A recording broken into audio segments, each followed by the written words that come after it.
anniversary special talk by Dr. Yuliang Zheng. Let me introduce our second vice speaker, Dr. Yuliang Zheng. Dr. Yuliang Zheng is a professor of the University of Alabama at Birmingham and the chair of the Department of Computer Science of this university. He's widely known as the father of the sign encryption technology, which is now an ISO international standard for cybersecurity.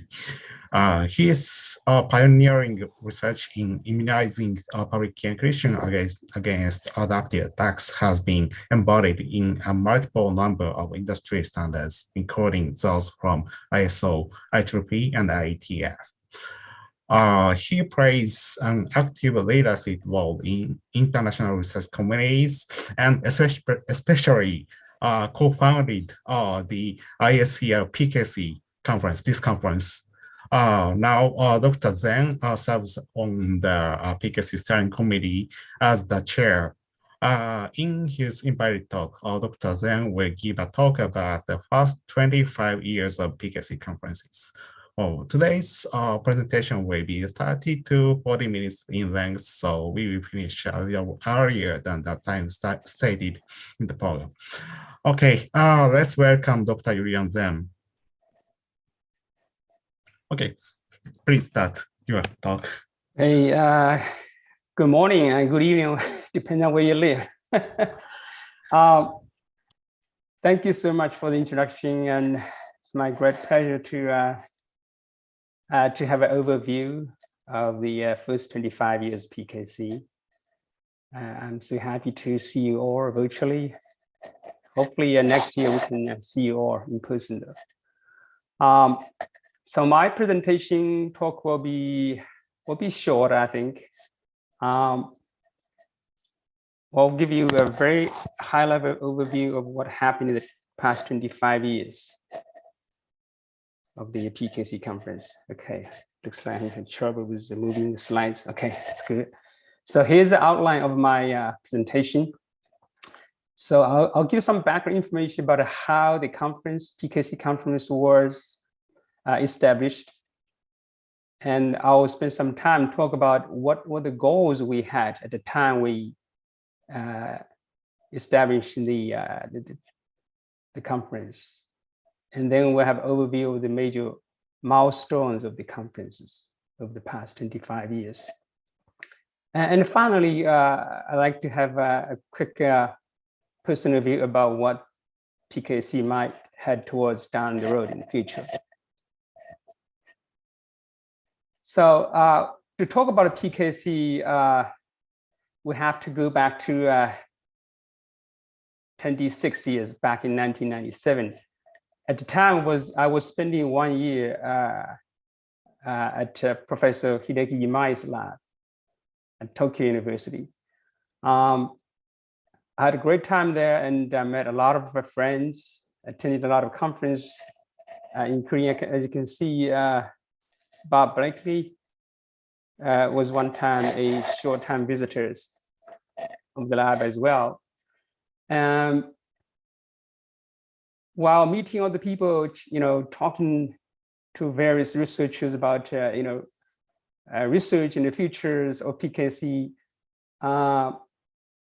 we realized that, 97, a year before that was the 20th anniversary of D.P. Hellman's, most important paper, The New Directions in Cryptography. And then we also realized that the following year, 1998, the two of the papers, important papers, the Alice paper and the Merkel's Puzzle, would also turn 20. And we look at all these conferences in security, in cryptography, we couldn't find any one which was dedicated to private key cryptography. So we had this idea, maybe we should establish one. We talked to a lot of people, various people, and the feedback was positive. And in fact, some of the friends gave us a really strong support. They realized that they although agreed it was a great idea to have a conference like this. So we started work on that while trying to get some funding support for the first conference. We also looked into what are the goals we try to achieve. Eventually, we narrowed down 2 simple goals. Number one is that we want to emphasize the importance of both the research and also practical application of the conference. So that's number one. Number two is we want to make sure that it is an international conference and it will rotate around the globe. And so initially we're focused on basically 3 larger, geographic areas: Asia Pacific, Europe, and North and South America. And we have this idea of rotating this conference globally along these 3 larger geographical regions. And that's pretty much that has been like that in the last 25 years.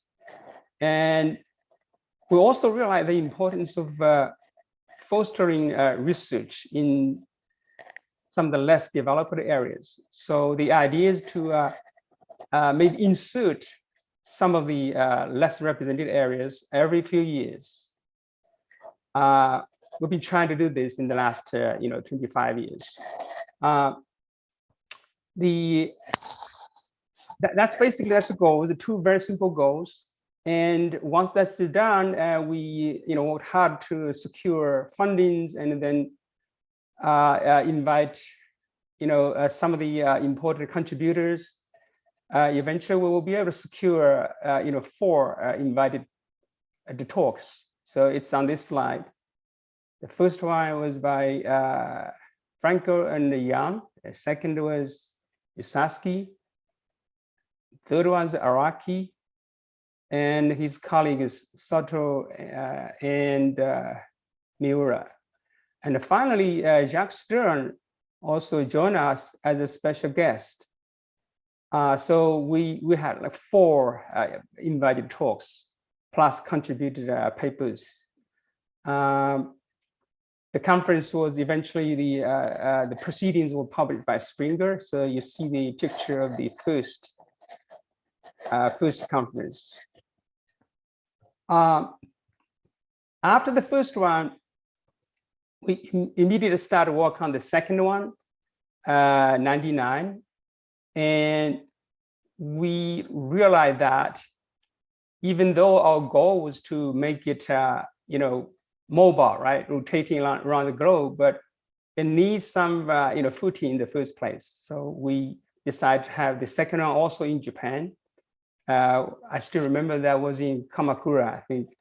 Had a second one, and then third one, we felt like it was ready to go outside of Japan.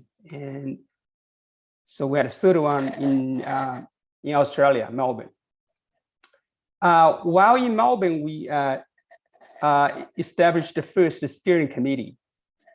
So the committee has been undergoing some changes. The membership has changed over the years, but you see the current members, about 10 members right now.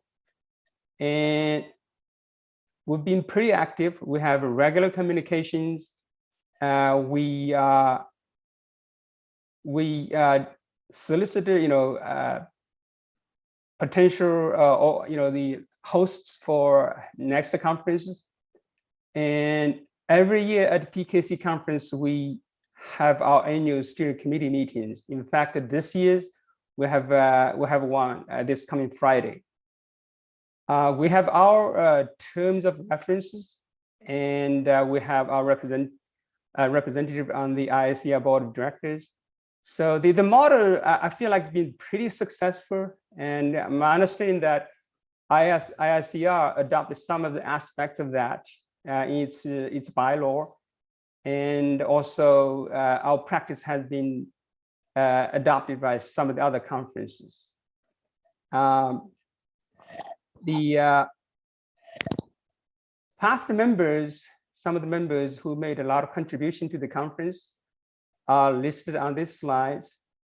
You can see the first one is Michelle Abdallah, Ron Kramer, Professor Hideki Mai, Kwanju Kim, Dondai Ling, and David Nakasha, Tatsunaki Okamoto, Kazuo Sakura, and Jack Stern.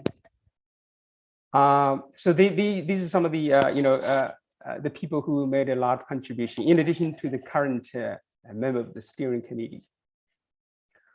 So the next few slides, I'll give an overview of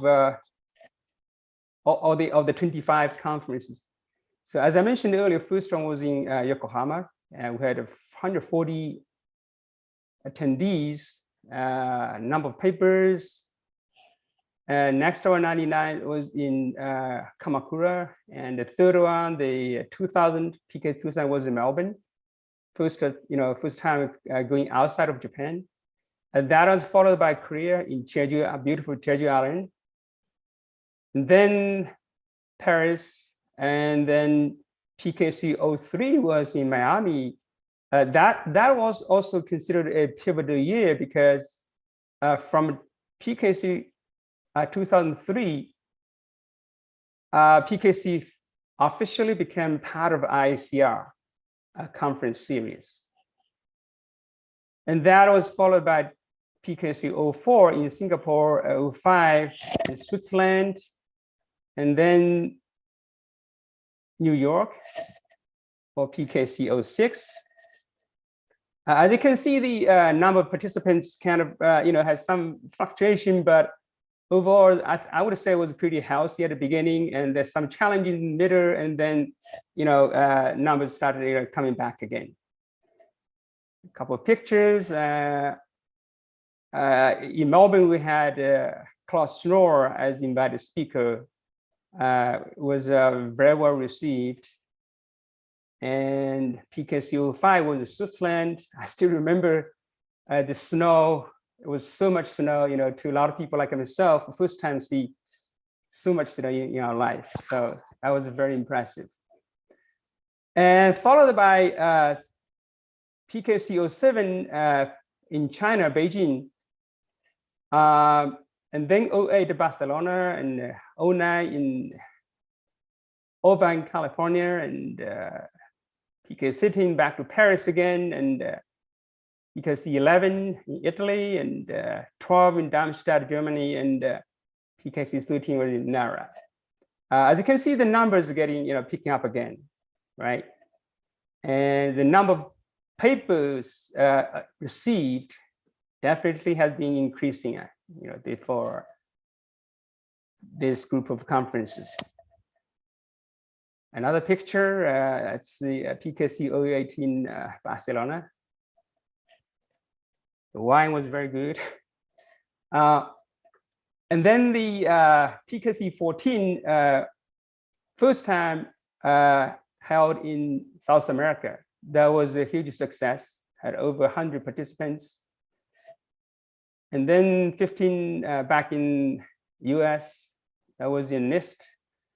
And 16 was Taipei, 17 Amsterdam, 18 back in South America again, this time is in Rio. 19 in Beijing, that was the last in-person PKC conferences. And then followed by 3 virtual PKC conferences, including this one. As you can see, the number of attendees are going up again, maybe because of the virtual. And the number of submissions pretty healthy, or pretty high, as high as 180. So that's very like a high level view of the PKC conference of the past 25 years. So another picture, the last in-person PKC conference in Beijing. This also reminds me of some interesting experience I had back in 18 in Rio. We had a half-day time off, so everybody did some tour. I hopped on this little bus for a tour, and I noticed that the tour guide had some trouble with his smartphone, and he told me he had this problem for a couple of days. It didn't work very well, and I noticed that his phone was the same as my phone. So I said, like, maybe I could help you. So I spent a few minutes to helping fix the problem, and they were so happy and allowed me sitting in the front row. So I had the best view for that day.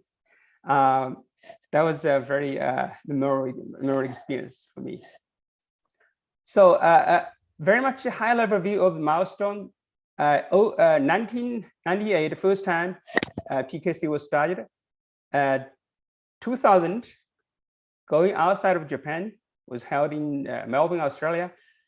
And 2003, PKC became part of ICR. And then 2009 workshop was changed to conference. So from 2009, PKC became a PKC conference as a PKC workshop. And the first time in South America, that was PKC 14. And PKC 19, we introduced the Test of Time Awards. So I'll talk a little bit more about this. So as you can see, the schedule for the Test of Time Awards, because we started in PKC 19, so there were a lot of papers published prior, in the last 20 plus years accumulated. So we have set up this schedule to clear up, right, all these papers. So in PKC 19, 3 papers were selected for the years between 98 to 2001. And PKC 20 selected 3 papers from all the papers published in 1998 to 2003. And then the following year, PKC 21 selected papers from 2002 to 05. And this year, again, 2 papers selected among these 4 years from PKC 04 to 07. Now, from next year, though, will become kind of regular cycle. We will always looking for primary focus on 3 years. For example, next year we'll be focusing on PKC 06 to 07 and 08, and select 1 paper for the Test of Time Award. And likewise for PKC 04 will be, the PKC 07, 08, 09, selecting 1 paper and so forth. So that's pretty much about the Test of Time Award. And so this is the list of all the papers that have been awarded for the Test Time Award. So 3 in the first year, to 19 and 20 had 3 more papers. 21 had also 3 papers. And this year we have 2 papers. These are all excellent papers. All of them have made important contributions to the discipline. And of course, there are also papers who that may not have received awards. They also made a lot of contribution as well. So I guess based on this, I think it's fair to say that the 2 goals we established at the beginning of the conference, that's the goal number 1, that is to focus on both practical and the theoretical side of PKC. I think it's fair to say that we achieved the goal number 1.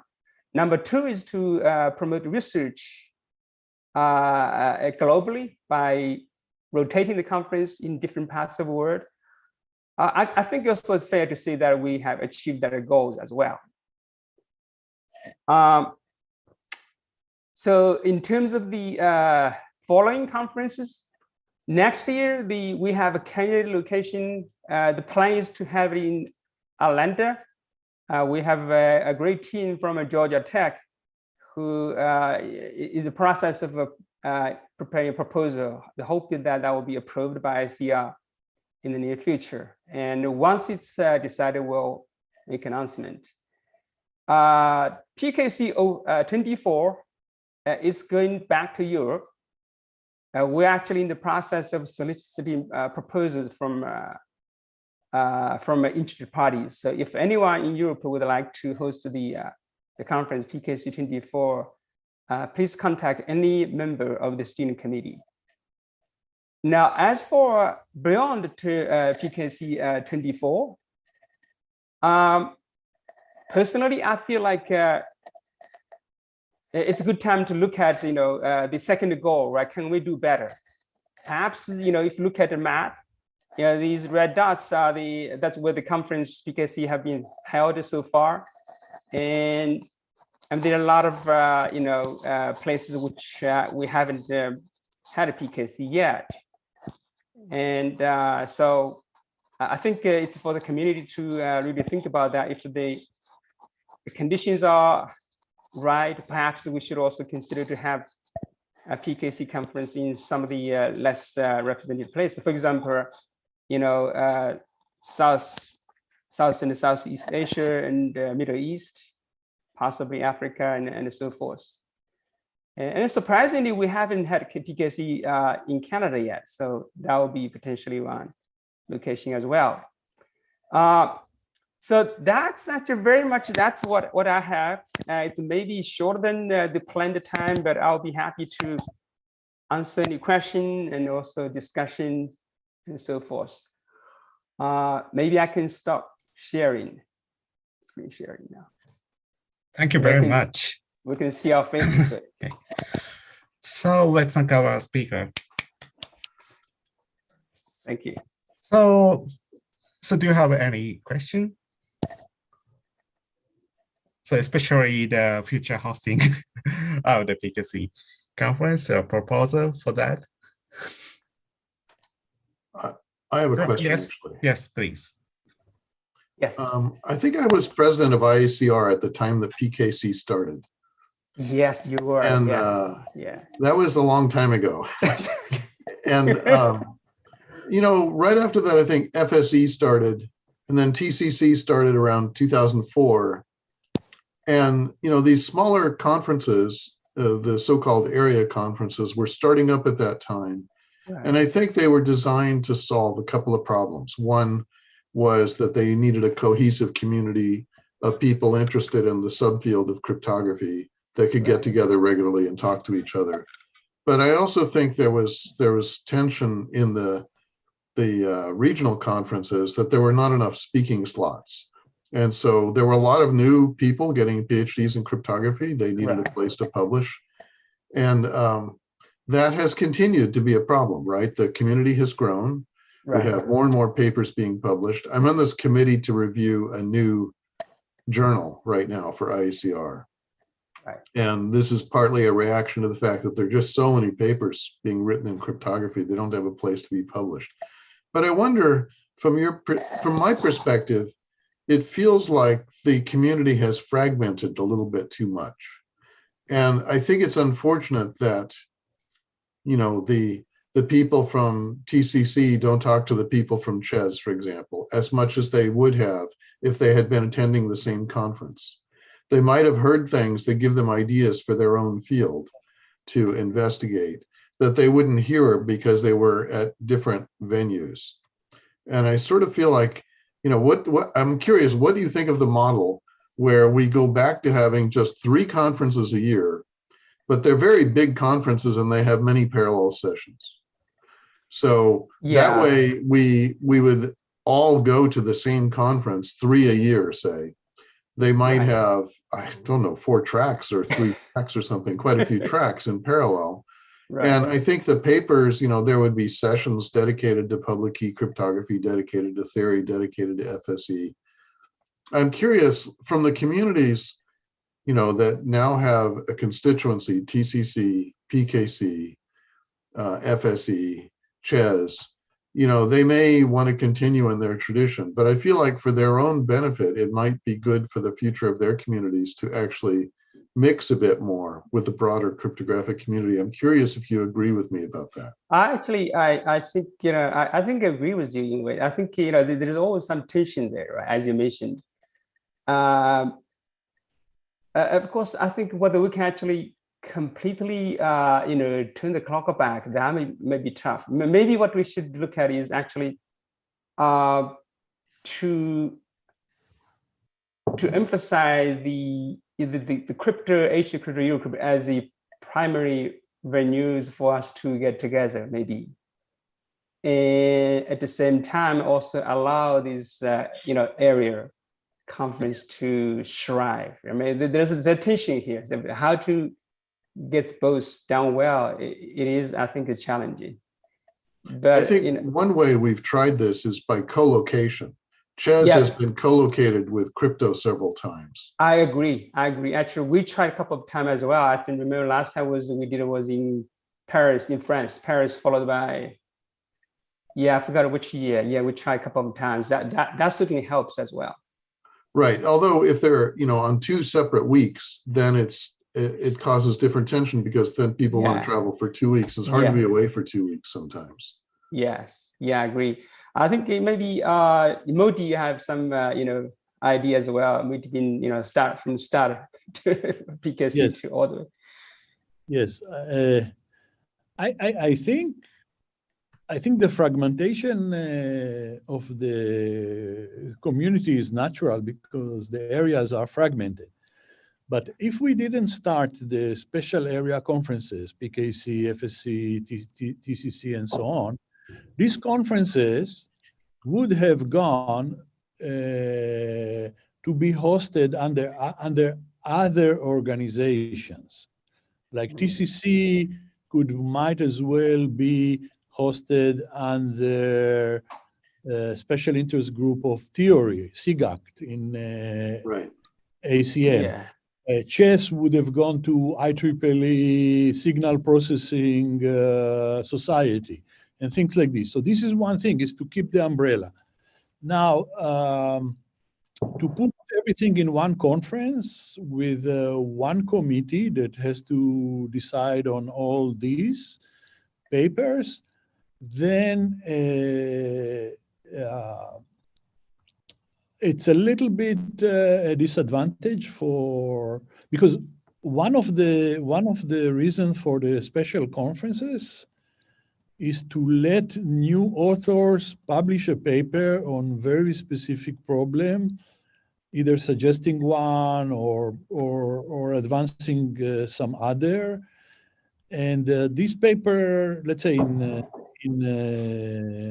PKC, it may be accepted to PKC, but it may not be accepted to crypto when it has to be in competition with many other papers, much more, let's say, deeper on the subject of public key cryptography. So that's one role of the workshops or the special area conferences, is to allow new authors to publish like first papers until they really learn how to do more comprehensive research and write more comprehensive papers.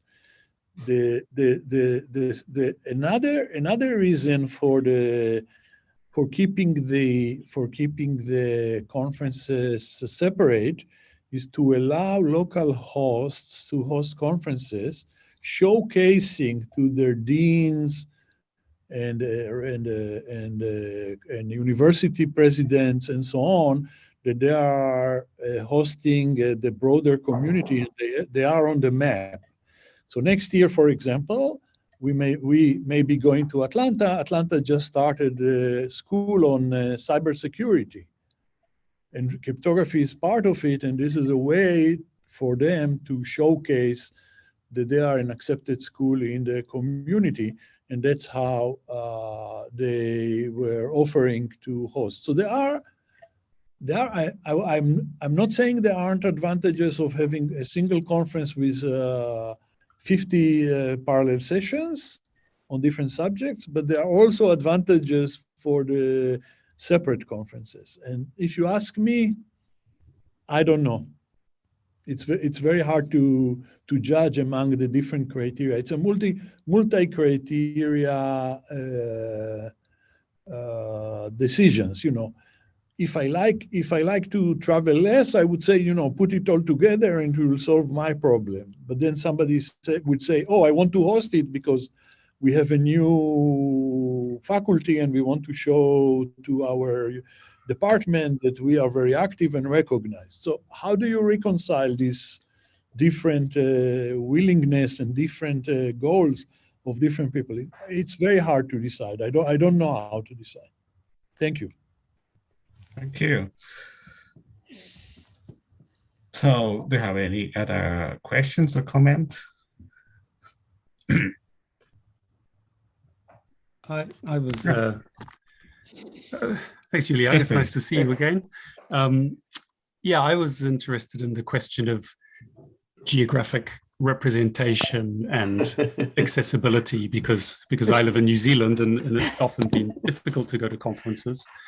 And so I quite like the online conferences because I can zoom in and I don't need to get on a plane. Though of course it depends on the time zone. But I was interested in your remark about the areas of the globe where the conference has not taken place. We've done an experiment in the last 3 years that has made it much more accessible to come to conferences. And clearly the number of registrations goes up enormously. Maybe 3 times more people are registering for all the conferences because it's online. But it's very unclear whether there's much actual engagement in that. And it's also very unclear which areas of the world are represented. So, I mean, right now on the call, by my calculation, at least half the people in the call are from Japan. And we have other nearby countries are almost not represented at all, even though the timing is quite correct. So I guess my comment is I'm questioning the need to have conferences in all places in the world, because even when it's very accessible, it's not clear that people are participating. Let me just try to say something. that given the coming metaverse, this question will be obsolete, because you'll be able to stay in New Zealand or whatever, in Antarctica, and participate as part of the meta in the locality of your wishes. So this is just a temporary situation. Sorry, we live in the universe. Once we move from the universe to the metaverse, everything is solved. And I'm not doing advertisement on behalf of any company or any CEO. Well, for me though, I think virtual experience is gonna not replace in-person experience, right? You know, if it held in New Zealand, I would be the first to fly over. Yeah, but I think you have a good question though. I think maybe eventually the new format might be a mixture of virtual and in-person. That's my guess, because you clearly, you know, the participation has increased, right, because of the availability of virtual meeting. And at the same time, I do feel like people, at least to myself, you know, I like to have some kind of, you know, personal connection with people. So having some in-person component might be important to a lot of people as well. I don't know what the final format might be like, but regardless, I think it makes sense to have the conference either virtual or mixed in certain regions which we haven't been to yet, as a way to encourage, support, promote research in that areas, right? You know, as to how this exactly is done, there are a lot of challenges, as we know right now, right? Geopolitical issues and so forth, but also, you know, some of the regions may need some help to get it started first before they can host conferences. So there are a lot of challenges. I put this question as a challenge for the community, right? So it's not something the student committee can solve. It's us as a community. I feel like I had some responsibility to think about this.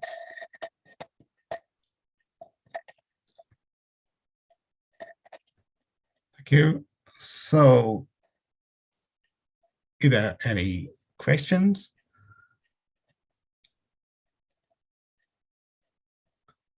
Okay, maybe it's time to finish. Let's thank our speaker again. Thank you. Okay, as a token of our appreciation, we will be sending commemorative plaque and other mementos. Okay, I'd like to show some. Well, thank you. Okay, you we will also physically send you all this plaque and other mementos. That's much preferred. So again, thank you very much. Thank you. Okay, let's close the invited talk session, and thank you very much.